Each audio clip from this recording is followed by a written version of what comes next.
जय श्रीराम। उद्या 9 तारखेला जे 9 मे पासून वैशाख महिना सुरू होतो। हा वैशाख महिन्यामध्ये अनेक व्रत सांगितलेली आहेत। सर्वात जास्त फलदायी हे व्रत सांगितलेली आहेत। यामध्ये दररोज तुलसीचं पूजन केल्याने अनेक फळं प्राप्त होतात। वैशाख महिन्यात दररोज पिंपळाला जर पाणी घातलं तर पितरांची बाधा पूर्ण नष्ट होते।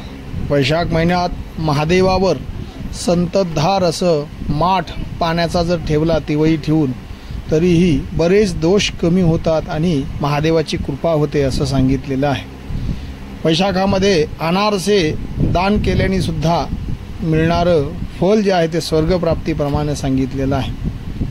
वैशाख महिन्यामध्ये एक भुक्त राहिलं त्याचे फळसुद्धा उत्तम सांगितलेले आहे।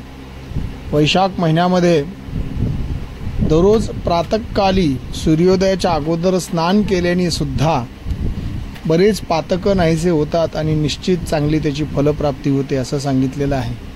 अक्षय तृतीयेला जे काही द्याल ते अतिशय उत्तम सांगितलेले। अक्षय तृतीयेला तुम्ही काय दान कराल त्याचे ते कधी नष्ट होत नाही असं सांगितलेलं आहे। अक्षय तृतीयेला सातूचे दान करू शकता, सातूचं सेवन करू शकता, सातूचा होम केल्याने पापनाश होतो, गंगा स्नान केल्याने बरीच फलं प्राप्त होतात, समुद्र स्नान सुद्धा ह्या अक्षय तृतीयेला करू शकता। जलकुंभ दान सांगितलेलं आहे। आता काळाप्रमाणे पंखा दान सुद्धा करू शकता, साखर दान करू शकता, सुवर्ण दान करू शकता, विष्णूला चंदन दान करू शकता।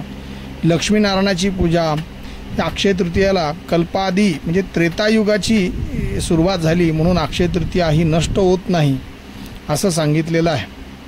पितराच्या उद्देशाने जे काही कराल त्यातनं पितृची मुक्ती निश्चित होते असं सांगितलेलं आहे। ज्यांना शक्य असेल त्यांनी गाईची सेवा करावी, गाईला चारा द्यावा, ज्यांना शक्य असेल त्यांनी गोदान करावं, भूदान करावं आणि हे दान अतिशय पवित्र सांगितलेलं आहे। ज्यांना गोदान करण्याची क्षमता आहे त्यांनी गोदान करावं, ज्यांना चारा देण्याची क्षमता असेल त्यांनी गाई जिथे गाय असतील तिथे चारा द्यावा म्हणजे गोदान केल्याचे पुण्य निश्चित प्राप्त होतं। ज्यांना कुठेच देण्यासाठी काही कराल ते उत्तम सांगितलेलं आहे। जय श्रीराम।